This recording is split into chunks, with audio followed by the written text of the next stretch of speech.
السلام علیکم ناظرین، میں ہوں ذیشان یوسف زئی۔ ٹاپ سٹوریز کے سیگمنٹ میں آپ کو خوش آمدید کہتے ہیں۔ ناظرین، آج کے ٹاپ سٹوریز کے حوالے سے بات کریں گے۔ سب سے پہلے بلوچستان میں سیکیورٹی کا جو واقعہ پیش آیا ہے، سیکیورٹی فورسز کے پر جو حملہ کیا گیا ہے اس کے حوالے سے بات کریں گے۔ ساتھ میں عوام پر مہنگائی کا ایک اور بم گرا دیا گیا ہے۔ جب سے نئے پاکستان کا یہ سلسلہ شروع ہوا ہے، جب سے نیا پاکستان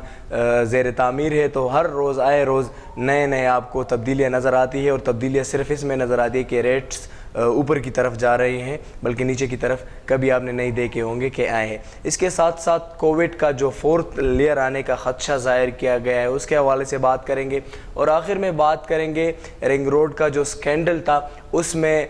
زلفی بخاری کو لوگ کنگریچولیشنز دے رہے ہیں، اس کو مبارکباد دے رہے ہیں۔ ٹویٹر پر ایک ٹاپ ٹرینڈ بن گیا ہے، اس پر بات کریں گے کہ ٹاپ ٹرینڈ کیوں بنا ہے، کیسے بنا ہے اور اصل حقائق کیا ہے۔ سب سے پہلے بات کرتے ہیں بلوچستان میں آج جو واقعہ پیش آیا ہے پسنی کے علاقے میں۔ یہ بلوچستان کا ایک ساحلی علاقہ ہے، اور ISPR کے مطابق جو سیکیورٹی فورسز یعنی کہ پاک آرمی کی جو گاڑی تھی اس پر حملہ کیا گیا ہے۔ دہشت گردوں نے اس پر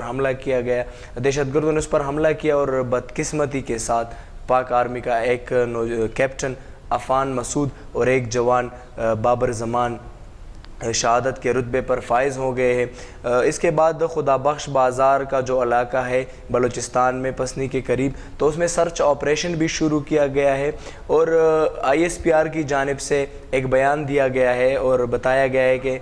دہشت گردوں کی وجہ سے اور دہشت گردی کی وجہ سے یا جو لوگ اس میں ملوث ہیں، تو ان کو یہ کلیئر کٹ پیغام ہے کہ ہم بلوچستان کا جو امن و امان ہے اسے سبوتاج کرنے نہیں دیں گے۔ یہ ISPR کا موقف ہے، کیونکہ اس جنگ میں جو وار اینڈ ٹیرر کے خلاف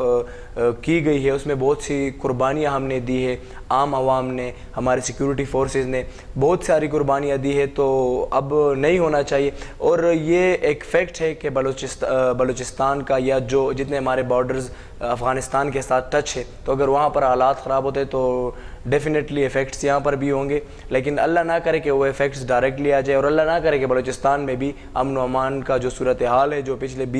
30-40 سالوں سے بگڑا ہوا ہے وہ ابھی امن کی طرف گامزن ہو جائے، زندگی میں خوشحالی آ جائے۔ تو رب کریم سے ہم دعا گو ہے، اور ہماری جو سیکیورٹی فورسز ہے، لا انفورسمنٹ ایجنسیز کے جتنے اہلکار ہیں ان سب کے لیے بھی دعا گو ہے، کیونکہ وہ بھی کسی کے بیٹے ہیں اور ہر روز ہم شہادتیں دیتے ہیں، تو اللہ کرے کہ امن قائم ہو جائے۔ بات کریں گے پیٹرول کی قیمتوں کے حوالے سے، تو پیٹرول جو ہے 5 روپے 40 پیسے فی لیٹر مہنگا کر دیا گیا ہے۔ ڈیزل کی فی لیٹر قیمت میں 2 روپے اور 54 پیسے اضافہ کیا گیا ہے۔ مٹی کے تیل میں 1 روپے 39 پیسے فی لیٹر اضافہ کیا گیا ہے، اور لائٹ ڈیزل میں 1 روپے 27 پیسے فی لیٹر اضافہ کیا گیا ہے۔ اب آپ نے ایک مشہور ڈائلاگ سنا ہوگا، اور PTI کے جو حکومتی ارکان ہے، منتخب نمائندے ہیں یا جو ان کے سپورٹرز ہیں، وہ یہ کہتے ہیں کہ جی اوگرا نے یا فلاں نے تو سمری اتنی دی تھی کہ آپ 11 روپے اور اتنے پیسے مہنگا کریں، لیکن جو وزیر اعظم صاحب ہے انہوں نے غریب عوام پر ترس کھا کر یہ کہا کہ چلو جی اتنا جو ہے آپ اس سے ڈیڈکٹ کریں اور 5 روپے کیجیے۔ اب یہ ایک ان کا مشہور ڈائلاگ ہے، لیکن کروڑوں نوکریوں کا وعدہ، 50 لاکھ گھر، امن و امان، انصاف، صحت، تعلیم، یہ سب آپ کے سامنے ہے۔ انفراسٹرکچر کتنا بن گیا جب سے نئے پاکستان کا سلسلہ شروع ہوا ہے اور نیا پاکستان زیر تعمیر ہے، تو کبھی آپ نے خوشحالی کی خبر نہیں سنی ہوگی۔ ہر روز ایون کہ جس پر ہم خان صاحب نے ووٹ لیا ہے کرپشن میں، تو کرپشن کے خلاف کارروائیوں میں، تو ہر روز ان کے حکومت میں بھی سکینڈلز نظر آتے ہیں۔ یہ ہے نیا پاکستان، یہ نئے پاکستان کے جو عہدیداران ہیں، جو منتخب ارکان ہیں، یہ ان کا کیا گیا ایک گیم ہے۔ لیکن یہ ڈائلاگ بہت ہی مشہور ہے، اور اسپیشلی جو معاون خصوصی ہے ڈاکٹر شہباز گل صاحب، تو وہ سوشل میڈیا پر بھی بڑے ایکٹیو ہوتے ہیں، اور جو حریف ہیں ان کو نشانہ بناتے ہیں۔ تو یہ ان کا ایک اچھا ڈائلاگ ہے جس پر عام عوام کو ایک لالی پاپ دیا جا رہا ہے، اور عام عوام کی زندگی ڈائریکٹلی افیکٹ ہو رہی ہے۔ تو اللہ کرے کہ نیا پاکستان بن جائے، لیکن جو نیا پاکستان خان صاحب نے اپنے تقریروں میں کہا تھا، نہ کہ جو وہ عملی طور پر ہمیں دے رہے ہیں۔ بات کریں گے فورتھ لیئر کے حوالے سے، تو فورتھ لیئر کے آنے کا خدشہ ہے۔ معاون خصوصی ڈاکٹر فیصل سلطان کا کہنا ہے کہ NCOC ڈیلی بیسس پر نئے فیصلے کرتی ہے، اور حالات بتا رہے ہیں کہ عید الاضحیٰ بھی محدود ہوگا۔ انہوں نے بتایا ہے کہ جب نیا جو لیئر آتا ہے، نیا جو ویریئنٹ آتا ہے تو وہ بہت آسانی سے پھیلتا ہے، مطلب پچھلے کے مقابلے میں وہ آسانی سے پھیلتا جاتا ہے۔ بھارتی ویریئنٹ جو آیا ہے وہ 50 سے 60% تیزی کے ساتھ پھیل رہا ہے۔ احتیاط کرنا ہوگا، انہوں نے کہا ہے کہ ویکسین لگوانا 100% حل نہیں ہے، لیکن ویکسین لگانا بھی ضروری ہے، اور اس کے ساتھ احتیاط جب پلس کیا جائے تو یہ کووڈ کے خلاف آپ ایک مضبوط حکمت عملی اپنا سکتے ہیں۔ انہوں نے اپنے باتوں میں کہا ہے، سندھ حکومت کی تعریف بھی کی ہے کہ انہوں نے جو فیصلے کیے میں اس کی تائید کرتا ہوں، اور کرونا کے حوالے سے اس نے کہا ہے کہ اگست سے اندرونی ملک جو سفر ہوں گے ان کے لیے بھی کووڈ کا جو سرٹیفکیٹ ہے وہ لازمی ہوگا، بیرونی ملک کے لیے تو بھی لازمی ہے، اور جو مسائل ہیں وہ بھی جلد حل کیے جائیں گے۔ اس کے علاوہ کووڈ کا جو ریشو ہے مثبت کیسز کا وہ بھی 5% تک بڑھ گیا ہے، تو احتیاط برتنا ہوگا اپنے لیے، اپنے فیملی کے لیے۔ بات کریں گے رنگ روڈ کے اسکینڈل کے حوالے سے۔ رنگ روڈ کے اسکینڈل کے حوالے سے آپ نے بہت سارے صحافیوں کو سنا ہوگا، بہت سارے تجزیہ کاروں کو سنا ہوگا، اور آپ واقف بھی ہوں گے کہ کس طرح سے اس کا ڈیزائن چینج کیا گیا لینتھ میں، اور لوکل پراپرٹی کے جو مافیا ان کو کس طرح سے فائدے پہنچائے گئے۔ حکومت کو 2.6 بلین روپے کا نقصان پہنچایا گیا، لاس ہو گیا حکومت کو، اور سابق جو کمشنر تھے راولپنڈی کے کیپٹن محمود کو گرفتار کیا گیا، جس پر الزامات ہے کہ انہوں نے الائنمنٹ میں چینج کیا اور لینتھ کو جو ہے اس نے انکریز کیا ہے وغیرہ وغیرہ۔ Land execution officer Waseem Tabish کو بھی گرفتار کیا گیا ہے، اور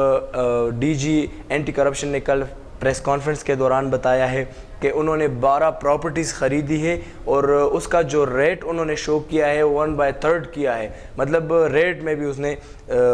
گپلا کیا ہے۔ ساتھ میں اس میں ڈی جی جو اینٹی کرپشن نے اپنے پریس کانفرنس میں یہ بتایا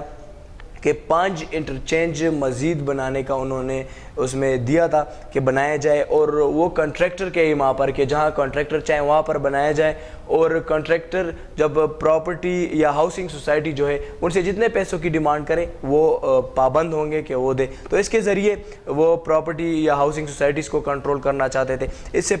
جو پراپرٹی مافیا ہے اور بیوروکریسی ہے تو ان کا جو آپس کا گٹھ جوڑ ہے وہ آپ کو واضح ہوتا نظر آئے گا۔ لیکن بات کریں گے کہ جن سیاسی شخصیات کا نام اس میں آ رہا تھا، اسپیشلی زلفی بخاری صاحب کے حوالے سے، کیونکہ وہ پرائم منسٹر صاحب کے قریبی ساتھی تھے اور نئے پاکستان کے اور اوورسیز پاکستانیوں کا ایک ہیرو وہ مانا جاتا ہے، تو آج ٹویٹر پر ٹرینڈ بنا ہے، اس کو مبارکباد دی جا رہی ہے۔ آخر مبارکباد کس بات کی دی جا رہی ہے؟ صرف کل ڈی جی اینٹی کرپشن نے اپنے پریس کانفرنس میں ایک صحافی نے ان سے سوال کیا کہ سیاسی جو پولیٹیکل شخصیات ہیں ان کے نام آ رہے ہیں، تو انہوں نے کہا کہ ڈائریکٹلی کسی پولیٹیکل بندے کے نام سے اس میں انویسٹمنٹ نہیں ہے، البتہ بے نامی اکاؤنٹ سے بے نامی جو ہے انویسٹمنٹ میں بہت زیادہ ہے، یو اے سے بھی اس میں انویسٹمنٹ ہو گئی، بینک ٹو بینک انویسٹمنٹ اس میں ہو گئی ہے۔ 10 ہاؤسنگ سوسائٹیز کا نام انہوں نے بتایا، 10 ہاؤسنگ سوسائٹیز انہوں نے بتائی کہ ان میں گھپلا کیا جا رہا ہے، وہ اللیگل تھے، انہوں نے اللیگل پلاٹ سیل کیے، ان کو انفارمیشن کس نے دیا، کس کے ایما پر دیا گیا۔